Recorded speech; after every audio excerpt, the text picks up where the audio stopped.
welcome back to another episode of the TD Nutrition Podcast. Today we are going to be talking about maintaining your health through the holidays. This, I know, is so tough for so many people, and it could be stressful because of food stuff and stressful because we're around family members and we can feel different pressures, and then we kind of get through the holidays and it's like, wow, I feel like crap and I wish I didn't eat some of the things that I ate. And I can't tell you how many, I've had my practice for almost 4 years now, so I've gone through 3 holiday seasons, and a huge pattern that I notice is I'll be working with a client, we'll be meeting, regularly, and then they're like, oh, the holidays, Thanksgiving will approach, and they will say, oh, can we just pause our meetings and resume after the new year? And I'm like, okay, sure, yeah, totally fine. And I understand these are busy time, it's a busy time of the year, and you're busy doing a million things. So it's like, okay, I'm gonna put this appointment on the back burner. And then we'll meet again in January, and then they will be so just discouraged and just kind of really feeling terrible. Like any condition they had or symptom that we were working on that had improved has come back, and they, are feeling like they've gained some weight and all of these things. And so I always kind of wonder, wouldn't it be helpful to continue our sessions, even if it's once during the holiday season, just to have some support and talk through, the pressures you're facing or how to make better choices?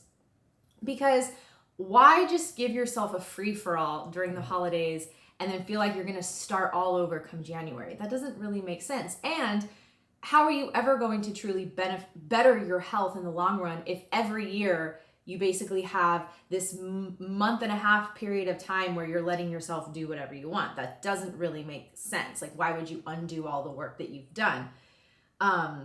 And when I say stuff like that, then some people think, oh, well, then you can't enjoy anything. Like, you just can't enjoy the great things about Thanksgiving or Christmas. And obviously Thanksgiving is upon us and Christmas is a little over a month away. And both of those holidays are pretty much food-centered, sweet-centered, and we can feel like we can't enjoy that holiday if we're not eating some of these specific foods, right? Like, it's not Thanksgiving without, such and such dish, grandma's pie, or, whatever it is. And I've been there too. I used to approach the holidays as they would stress me out 100%, because it was like, I love all of these foods, and I'm going to have to exercise restraint and not eat as much as I'd like and not eat everything. And of course that never went over well. I always ended up feeling terrible the next day and, regretted the choices because obviously those foods weren't sitting well with me. And this was before I was diagnosed with Lyme and all of my other health stuff. And even at the very beginning of my diagnosis, before I had a handle on my nutrition and everything, it was like, okay, I just got to get through it, try to exercise as much control as I can. And that never worked. So, as I kind of got, more educated and became more aware, I was like, all right, I'm sure I can make healthier alternatives to the things that I like. And that became my goal, was how can I recreate the dishes that I love in a healthier way? Okay, they might look a little different, maybe they'll taste a little different, but if I can get the, main taste there, then that's going to satisfy the craving, and odds are it's going to be better for me and I'm going to feel better after the meal. And sure enough, that's what happened. I started creating, a healthier stuffing recipe and healthier yams and all the things that I like. And really for me, at Thanksgiving, my favorite things, like my 3 favorite things, like that's really the only thing that I look forward to is the cranberries, the mashed sweet potatoes or yams, and then the stuffing. Those are the only three things I ever liked. Even when I used to eat meat, I never liked the turkey. That was my least favorite part of Thanksgiving. So, it was easy to kind of redo the sweet potatoes. It was easy to redo the cranberry sauce. The stuffing took me a little longer. I had to find bread that didn't have a lot of ingredients. And a company that I have found that makes a great sourdough that actually doesn't have yeast in it is Super Bloom Bakery. And so that is what I use for my stuffing now. And I get to enjoy it. My Thanksgiving plate, I took a picture of it and shared it on social media. It looked just like a regular Thanksgiving plate. Other than there was no turkey on it, but you wouldn't have known that the stuffing had special bread, or you wouldn't have known. And so that's really what I want people to start doing, is shifting your mindset to where you don't have to go without for the holidays. Just replace it with something better for you. And the other thing, going back to feeling like you have to exercise self-control, when your body is nourished and you're eating,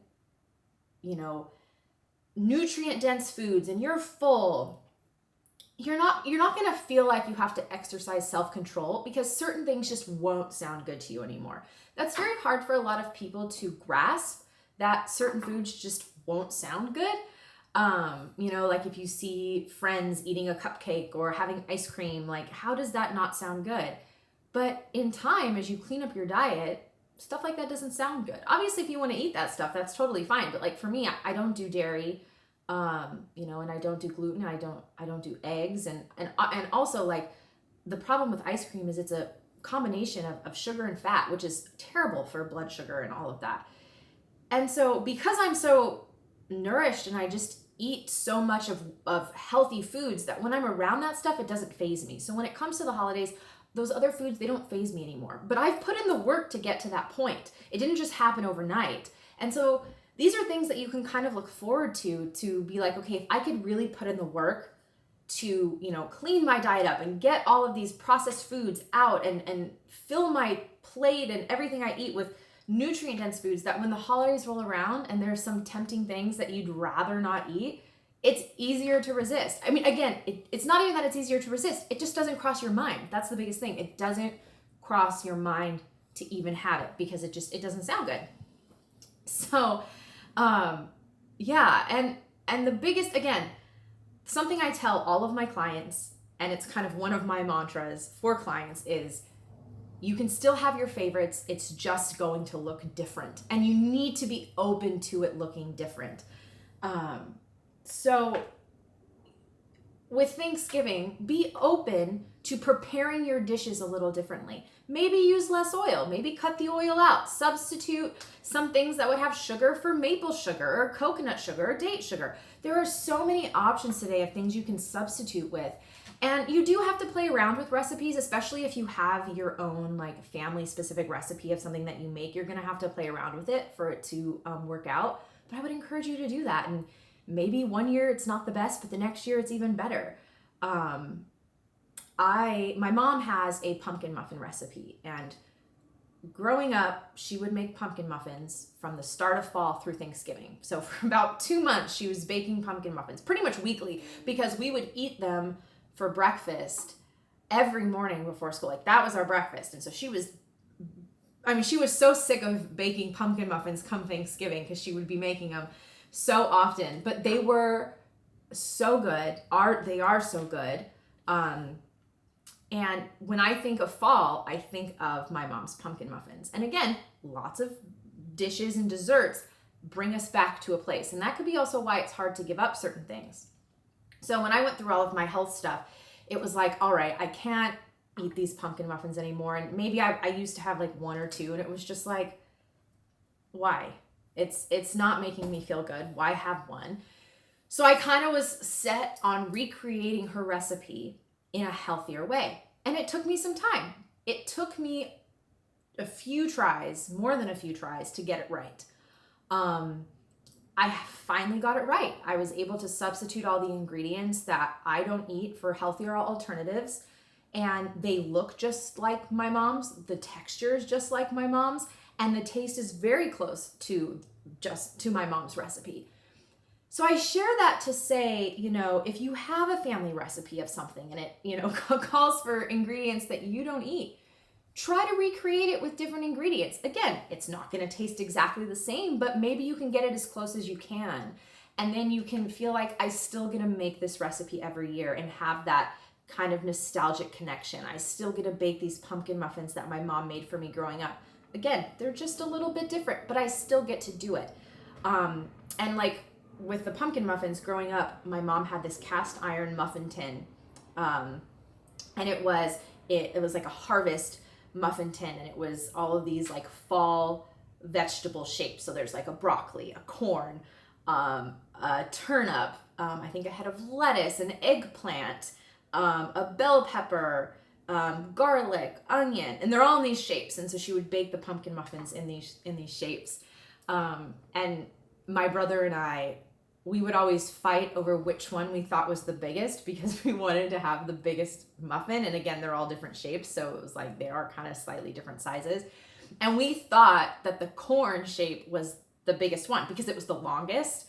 And as we got older, I kind of would laugh, and I shared with my mom that it's so funny. Cameron and I thought that the corn was the biggest one, because it's really not. It's like one of the smallest ones, because while it's long, it's very shallow. That mold is very shallow. And we would fight over the corn. And again, I got older and I realized like, oh, the turnip one is actually bigger, or the lettuce one is pretty big. So yeah, that's just kind of a funny side story. But again, these types of things, these recipes, these foods, they bring us back to memories growing up and memories with our family. And I think that that's why the holidays can be so tough on health, because we just feel like we have to eat XYZ because of those memories. And again, you can still cherish and appreciate those memories, recreating the dish in a way that's going to serve your health. Again, we all are in different states with our health. Maybe you don't have any chronic conditions or chronic symptoms. And for you, eating whatever on the holidays is not a big deal. Maybe you're like, okay, it's just my weight that I have to compromise this time of year, or whatever it is. But for a lot of people who are dealing with a number of issues, this can be really, really hard. And it's like you almost feel like you just kind of get through all the side effects of Thanksgiving, and then it's like Christmas is here. And so, you do want to care. If you are someone who has health conditions, you want to care. Again, even if you don't, and it's just the weight aspect, you should still want to care. Why have to start all over come January when everyone else is like, all right, we're going to do our New Year's resolutions? Why not just have maintained your health?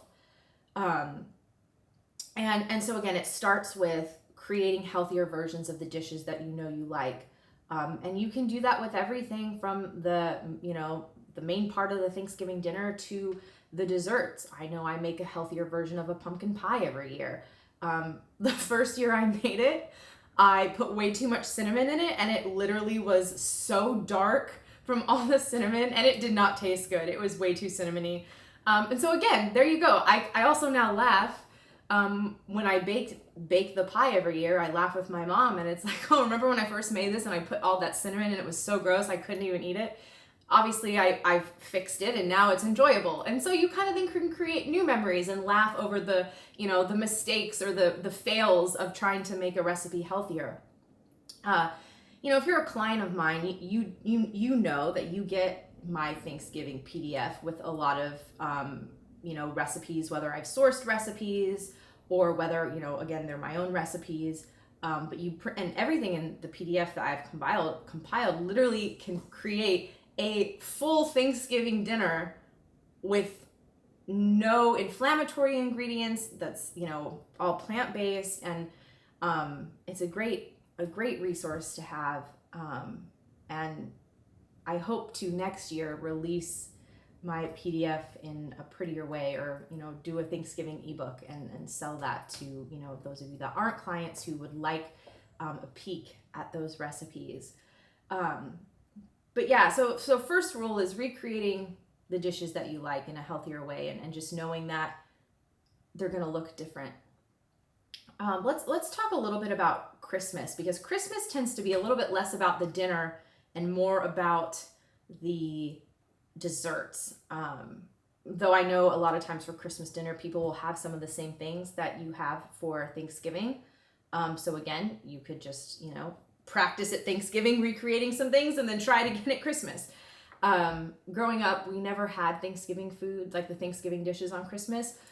Our Christmas dinner was always beef Wellington. And if you don't know what beef Wellington is, it's basically like a loaf of meat. It looks like a bread loaf of beef. And then it's wrapped in a puff pastry. Sometimes ours had mushrooms in between the meat and the puff pastry. And even then, on Christmas dinner, I would not eat the beef part of it, but I would eat the puff pastry and the mushrooms. When I look back, I've never really been into meat. Obviously, my mom still does that for Christmas now. I don't have that. I create other things that look festive. For example, I'll make bruschetta for Christmas and chop up all the tomatoes and put basil in it, and it's really pretty and it's festive because it's red and green. So there are things that, again, you can do that are fun and festive and healthy. But so with Christmas and cookies and desserts, same thing as Thanksgiving. You can have different recipes, recreate recipes, substitute things. And some of it too is, it's not even about creating a whole brand new recipe from scratch, because that could be tough.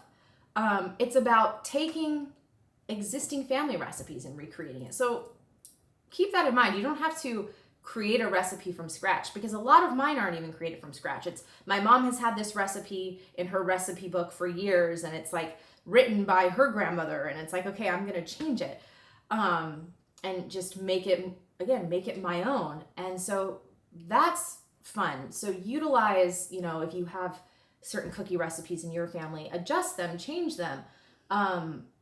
Like, for example, especially if you're not familiar with baking alternatives, I can share some options. So when it comes to flours, you can use coconut flour, you could use oat flour, brown rice flour, cassava flour. Though I don't really recommend baking with cassava flour too much. I don't know, it has an interesting taste. I mean, you absolutely could. I wouldn't. My favorites are brown rice flour and oat flour. Those are usually my go-tos. The downside with oat flour is sometimes when you do use oat flour, it tastes so much like oat, and so then maybe your cookies start to taste all the same after a while. So play around with that. And when it comes to sugars, like I had already mentioned, maple sugar, coconut sugar, date sugar. Maple sugar is my personal favorite. I think coconut sugar tends to take over when you are baking, like the flavor, it tastes very coconutty. And then that's kind of all you taste, versus maple sugar is it's like brown sugar in a way. It's sweet, it's rich, and sometimes you don't even need as much because it's so sweet. So that's my preferred sugar of choice. And sometimes when certain things call for oil, you could use coconut oil instead. Depending what I'm making, I'll use coconut oil. Again, I typically don't do a lot of oils, but with certain things, I do have to use coconut oil. Like, there's nothing else that will work. And again, for me, it's like, okay, I don't really eat oil 95% of the year, but if I'm having a little oil and some cookies at Christmas, like, that's significantly better for me than having like a bunch of gluten and stuff at Christmas. So I'll do coconut oil if something really needs oil. Otherwise, instead of oil, I will use maple syrup. And what's really cool about maple syrup, when you bake with it, it makes things a little chewy, which is a really cool texture if it's like a cookie or something like that. So that's kind of fun. Obviously, you can still use baking soda. You can still use baking powder. Something to note about baking soda and baking powder, you always want to look for aluminum-free baking soda and baking powder, because a lot of them do contain aluminum, and so that's important. Obviously, when you use salt in baking, try to use real salt. Don't use any table salt or anything like that. So I feel like that really kind of covers, the basics. It covers flour, sugar, what to do in the case of oil, and baking soda and baking powder, and that's the vast majority of what recipes will call for. Some recipes I know call for shortening. That I have not explored on how to make a healthy alternative to shortening, because I know shortening is usually like canola oil and like vegetable oil, which is big no-nos. I don't care what your health is like. You certainly don't want to be putting those into your body. I know there's a company, and I can't think of the company right now, but they make a shortening, and it's a coconut base, but I think it still contains palm oil if I remember correctly, which is a little disappointing. But there might be a solid coconut based one out there. So, and again, eggs. That's another major thing in baking. What to substitute for eggs? You can do applesauce, or you make a flax egg. Which I'll do a flax egg a lot. And so a flax egg is just a tablespoon, and don't quote me on the ratio, but I'm 99% sure it's a tablespoon of ground flaxseed with 3 tablespoons of water, and you let it sit in the fridge for like 15 minutes. That equals 1 egg. And again, if you're ever in doubt, you can what's a substitute for eggs? And you can look. And a lot of times there's multiple options, and maybe you're like, okay, this option sounds good. I'm going to try this option. Maybe it doesn't work, so you have to try something else, because some things might work better with other ingredients that you're working with. And so have fun with it, and know that you might, it might be a fail, and that's okay. You'll get it better next time. That's kind of the fun in it. It is only disappointing when it's dessert, and you want to have the pumpkin pie you made and it is not good. And so then you don't have any dessert. But that's okay. Again, it's all about the experience, and you can create new memories with family members doing this. And I think that is what's, again, truly important about the holidays, is it's, spending quality time with our family members. And it doesn't matter what you're eating, what's on your plate, but it's the company, it's being with your family. And so if you made some dishes that were healthier versions and they didn't turn out the best, but again, you gotta have that memory now with your family. So I'm going to talk a little bit about the impact on your immune system, because so many people get sick this time of year, and then we wonder why. And it's we have a holiday where people are eating a bunch of food that's filled with ingredients that aren't the best. And then a month later, you have another holiday filled with a bunch of sugary food that has ingredients that aren't the best. And then you have New Year's, where people love to go out drinking. And then it's come January, our poor, kidneys and liver and digestive systems and just immune systems are just all shot. And then it's yeah, of course, everyone's getting sick. And so doing these things, eating all these ingredients, again, I'm not saying every ingredient is bad, but again, a lot of things are going to be high in salt or have a lot of oil and be very high in fat. And if you followed me for a while, you know how I feel about eating too much fat, whether you're plant-based or a meat eater, but eating too much fat can still have negative impacts, especially on your healing and the immune system for sure. And so, if you're someone who gets sick all the time, take into consideration that, yeah, maybe I need to be more conscientious about what foods I'm choosing to eat at family gatherings. And, staying up on your vitamins this time of year, and making sure you're eating enough fruits still, and vegetables and leafy greens, all the things with the great micronutrients that keep our immune system strong. A lot of people do tend to, not avoid fruit, but fall out of eating fruit this time of year because they don't know what's in season, they don't know what to eat, and it's cold, and so typically sometimes you're not craving fruit. But there's so many great things in season this time of year. I mean, look, here are some that are in season. Persimmons, a lot of times, I've talked about persimmons, and people don't even know what persimmons are. They look kind of like an apple. They have a little stem, and they're sweet. They're a fruit. You want to make sure that they get good and soft. This one's pretty hard. You could still eat it. It's crunchy, and it's a little bit bitter. I like them when they're much, much softer. They're sweet, and they're great in smoothies with bananas. Pomegranates are in season. I love pomegranate seeds. You could juice them. Pomegranates are super high in antioxidants. Obviously, apples are in season this time of year. We're entering citrus season, so oranges, tangerines, grapefruits, all of that's in season. All of that's super high in vitamin C. Also, winter squashes, so pumpkin, acorn squash, butternut squash, spaghetti squash, delicata squash, and there's even more squashes than that. There's honey nut squash, carnival squash. Carnival squash is kind of like acorn squash, but there's so many great things that are in season, and so much variety still. We tend to think that, we enter winter and what is there to eat fruit wise, but there's so many options, and you don't want to not consume as much fruit because that's going to take a toll on your immune system. And so it's just taking advantage of what's in season. And depending where you live, again, you can get a lot of fruits and stuff that aren't technically in season. That doesn't mean don't eat them. As long as they were grown in a place where the climate supported it, by all means, eat it. So if you're at the grocery store and there's mangoes that were grown in Mexico, they're going to be just fine to eat. The climate in Mexico supports growing mangoes this time of year. Obviously, we will then we pay a little bit higher price when they're not in season here.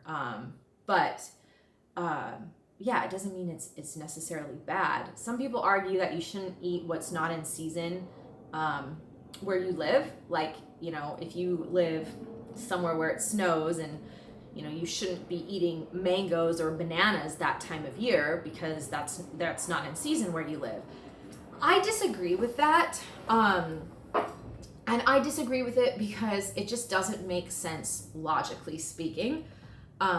If you lived, let's say, in Chicago and it's wintertime and it's snowing and it's freezing and you're like, all right, I'm going to take a trip and we're going to go to Mexico. We're going to go, to somewhere tropical to get out of the cold. And if you go there, you don't live there, you're not from there, you're just visiting, it's not your local climate. So does that mean you're not going to eat any of the fruit that's there? You're not going to eat the mangoes, you're not going to eat the bananas, you're not going to eat the dragon fruit because it's not in season where you're from? And of course not. That's so silly. Like, why wouldn't you eat it? You're there, it's in season, it's ripe, it's good, eat it. So the same thing goes for if you're back home in Chicago and it's cold and, there's a mango from Mexico, why would you not eat it? Like, again, if you flew back from Mexico and you brought mangoes with you, which again, I don't think you can't bring produce back, so I'm not suggesting to do this, but I'm just saying, theoretically, if you were allowed to bring produce back from Mexico with you and you brought a bunch of bananas and mangoes in your bag and you brought them home, would you not eat them the second you got home? Like, what changes when you get on the plane and you step off in Mexico? What changes about your body being like, oh, my body now knows that I'm in Mexico and I can eat these fruits. But tomorrow when I get home and I step off the plane into Chicago, my body knows, oh, no more, we can't tolerate mangoes. Like, to me, it doesn't make sense. So, as long as the fruit was grown where the climate supported it, it's going to be healthy, it's going to contain nutrients, it's going to be good for you, your body's going to enjoy it. Obviously, if you're somewhere where it snows, you're not going to want to eat smoothies and cold juices. I'm in Los Angeles and it doesn't get that cold here. But it gets cold. It doesn't snow, but it gets cold. Last year we had a very cold winter. Where it was like in the 50s for days at a time, which does not sound cold, I'm sure, to many people, but it was very cold here. And I didn't want my smoothies the same way, but I love a smoothie because they're easy, they're great with my schedule. And so what I found myself doing is not using frozen fruit, using fresh fruit. If I was juicing some oranges for my smoothie, I would just use room temperature oranges. If I was gonna make myself a tangerine juice, I would use room temperature tangerines. If I wanted cucumber juice or apple juice, I just use room temperature ones.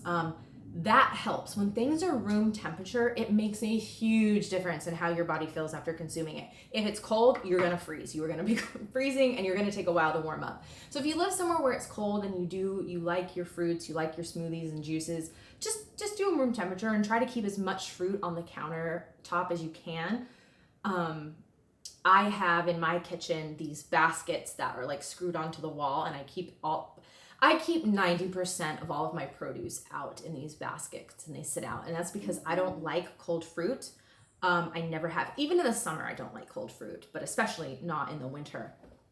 And to me, room temperature fruit tastes better. The flavor is just incredible, and it's much juicier.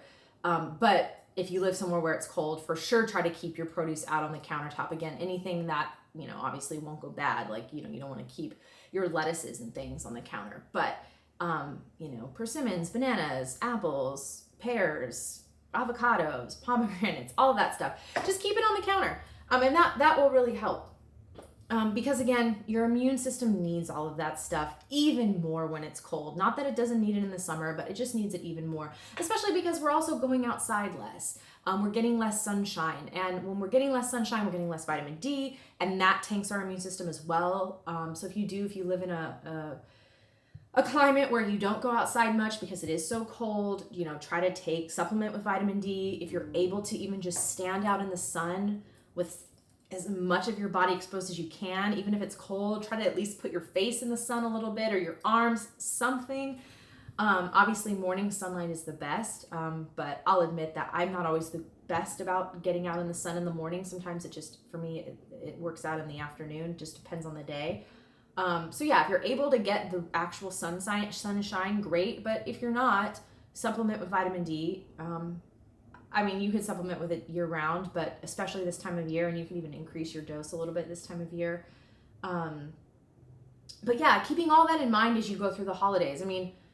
Whether or not you choose to eat healthier stuff for Christmas or Thanksgiving, still support your immune system with whole foods, nutrient dense foods, and sunshine, and vitamin D and all of that. Because who wants to get sick? Nobody wants to get sick. It's annoying. It takes away, from things we'd rather be doing. I was sick like a month ago for about 4 days. I was really 3 days. I was like kind of down and out. And then by the fourth day, I was like, okay, I can work out. I don't feel the best, but like I have energy and feel good enough to do a workout. And that was my first time being sick like that in over 6 years, maybe 8 years. I think the last time I was sick like that, I was in college and living in the dorms. So this is a long time ago. And 3 years ago, I had a cold that lasted a couple days, but like I didn't run a fever or anything. I just like had a little cold, and it didn't really affect my normal day to day. But this did affect my normal day to day. I had a fever for 3 days, and I didn't take any medications. I didn't take anything to suppress the fever. I let it run its course. But in addition to letting it run its course, I was diligent with drinking juice, and I didn't have much of an appetite. So I was just trying to drink as much juice as possible, coconut water, taking tons of vitamin C and zinc and vitamin D as well. And when I kind of looked back to the 3 days that I was feeling the worst, it was like, okay, while I was kind of laying on the couch, not doing much, but I spent a good chunk of the day in the kitchen. Like I prepared things for myself so much those days. I was standing a lot. Like I juiced at least twice those days. I think one, maybe 3 times. Then I had to clean the juicer, and then I was getting up every so often to make myself some like ginger tea, and then I was making sure, it's time to take some more zinc, it's time to take some more vitamin C. And so, I was like, man, like if I was even more sick than that, like I wouldn't have, it would suck if I couldn't get up and do this for myself.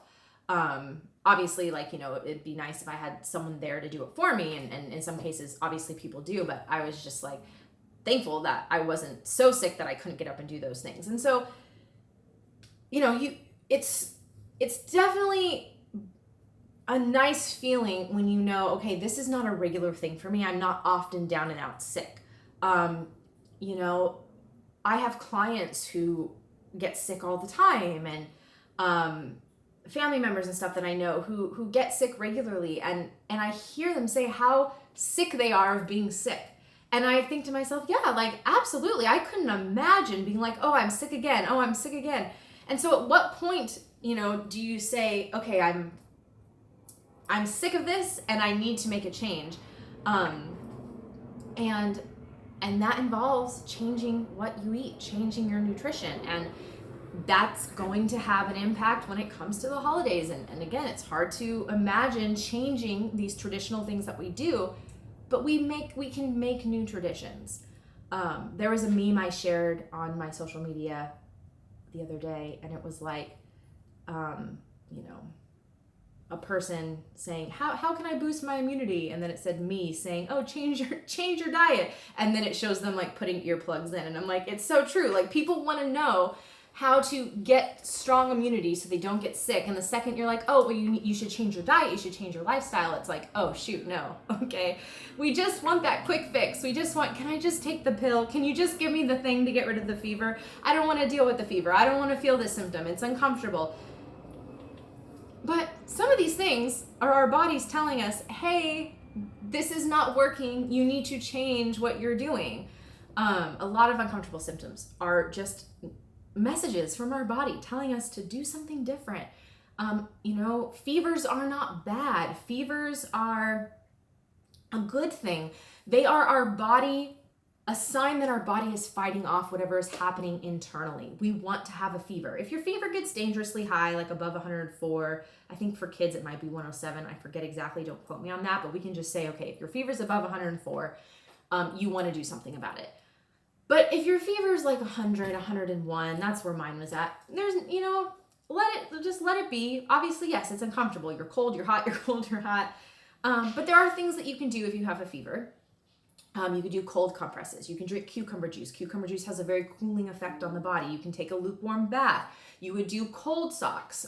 If you don't know what cold sock therapy is, it's where you take some cotton socks, you set them in ice water, and then before you go to bed, you put on those cold socks on your feet, and then you put some wool socks over those, and then you sleep with those on. And when you wake up in the morning, the wet socks are now dry, and that helps the fever break. The other thing that's really great for fevers is castor oil packs.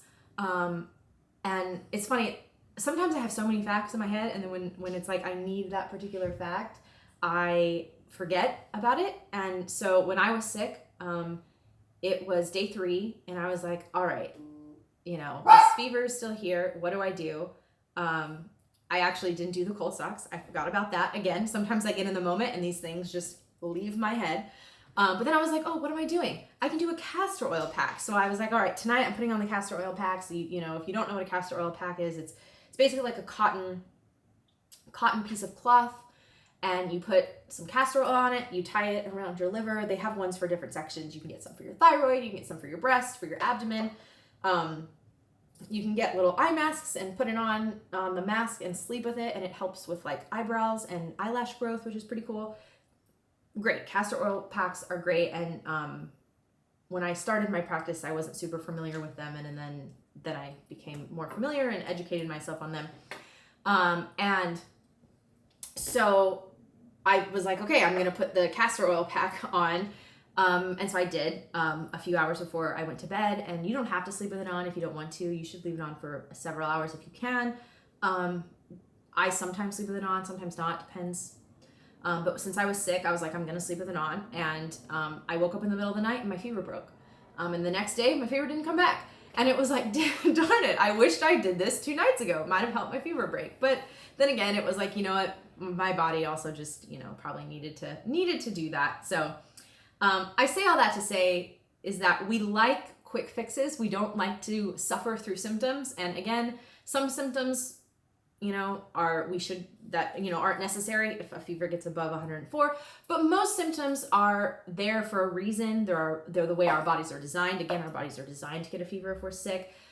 And other symptoms are messages from our body saying we need to change something, and we don't want to suppress that symptom. Like if we get an uncomfortable symptom, I'll use my own experience. For example, my rash on my arms and legs. Again, if you follow me on social media, you have seen the rash that I struggled with for years.